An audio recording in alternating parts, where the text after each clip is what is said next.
भोजपुरी, मैथिली और हिंदी भाषाओं में अपने गीतों के लिए मशहूर बिहार कोकिला शारदा सिन्हा का मंगलवार को निधन हो गया है। वो लंबे समय से बीमार चल रही थीं और अस्पताल में भर्ती थीं। मेडिकल रिपोर्ट्स के मुताबिक शारदा सिन्हा मल्टीपल माइलोमा नामक ब्लड कैंसर से जूझ रही थीं। सोमवार को उनकी हालत बिगड़ गई, जिसके बाद उन्हें वेंटिलेटर पर रखा गया। उन्होंने दिल्ली के अखिल भारतीय आयुर्विज्ञान संस्थान एम्स में अंतिम सांस ली। जानकारियों के मुताबिक साल 2018 में पता चला कि शारदा सिन्हा को मल्टीपल माइलोमा नामक ब्लड कैंसर है। कैंसर के मामले दुनिया भर में तेजी में बढ़ते जा रहे हैं। मल्टीपल माइलोमा, जिसे कालर रोग के नाम से भी जाना जाता है, ये एक दुर्लभ रक्त कैंसर है जिसके कारण हर साल लाखों लोगों की मौत हो जाती है। आखिरकार ये कैंसर क्या है, इसके लक्षण क्या है और किस तरह से इससे बचाव किया जा सकता है, आइए इस बारे में विस्तार से समझते हैं। मल्टीपल माइलोमा के बारे में जानिए। मल्टीपल माइलोमा एक प्रकार का कैंसर है जो प्लाज्मा सेल नामक सफेद रक्त कोशिका से बनता है। स्वस्थ प्लाज्मा सेल्स एंटीबॉडी बनाकर संक्रमण से लड़ने में मदद करती है।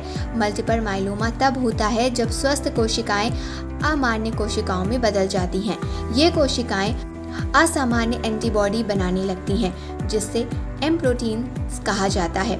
मल्टीपल माइलोमा की स्थिति में आप में लक्षण नजर आए ये भी जरूरी नहीं है। हालांकि रक्त परीक्षण के आधार पर इस स्थिति का अंदाजा लगाया जा सकता है। मल्टीपल माइलोमा का इलाज नहीं किया जा सकता। उपचार में सिर्फ कैंसर को बढ़ने से रोकने और लक्षणों को कम करने का प्रयास किया जा सकता है। कैसे जाने किसी को ये है बीमारी? मल्टीपल माइलोमा एक दुर्लभ बीमारी है। हर साल 1 लाख लोगों में से लगभग 7 लोगों को ये समस्या होती है। मल्टीपल माइलोमा पुरुषों को अधिक प्रभावित करता है और 40 से 70 वर्ष की आयु वाले में इसका खतरा अधिक देखा जाता है। समय पर इसके लक्षणों का पता चल जाने से उपचार की प्रक्रिया आसान होती है और रोगी की जान बचने की संभावना बढ़ जाती है। मल्टीपल माइलोमा के कारण शरीर में कई प्रकार की समस्याएं हो सकती हैं, जिस पर ध्यान देना जरूरी है। हाथों और पैरों में कमजोरी, सुन्नपन की अनुभूति होना। मल्टीपल माइलोमा रीढ़ की हड्डियों को प्रभावित कर सकता है, जिससे वो सिकुड़ जाती हैं और रीढ़ पर दबाव डालती हैं। रोगी बहुत अधिक थकान महसूस कर सकता है। कुछ लोगों में एनीमिया की समस्या भी हो सकती है। मतली और उल्टी होना और हाइपर कैलेक्सीमिया का संकेत हो सकता है। भूख न लगना या सामान्य से ज़्यादा प्यास लगना, जीवाणु संक्रमण होने का खतरा अधिक देखा जाता है। होती है ये बीमारी। माइलोमा जिस कारण से होता है ये स्पष्ट नहीं है।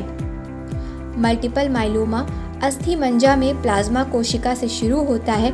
बहुत जल्दी माइलोमा कोशिकाएं बनना शुरू हो जाती हैं। जिन लोगों के परिवार में पहले से किसी को मल्टीपल माइलोमा की समस्या रही है, उनमें इसका खतरा अधिक हो जाता है। मल्टीपल माइलोमा को रोकने का कोई तरीका नहीं है। अगर आपको मल्टीपल माइलोमा हो जाता है, इलाज के माध्यम से इसको बढ़ाने और जटिलताओं को रोकने के लिए प्रयास किया जा सकता है। क्या मल्टीपल माइलोमा से बचाव किया जा सकता है?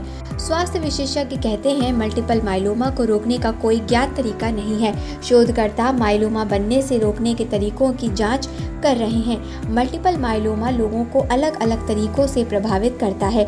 जिन लोगों में इसका निदान किया जाता है, उन्हें नियमित जांच और परीक्षण की आवश्यकता होती है।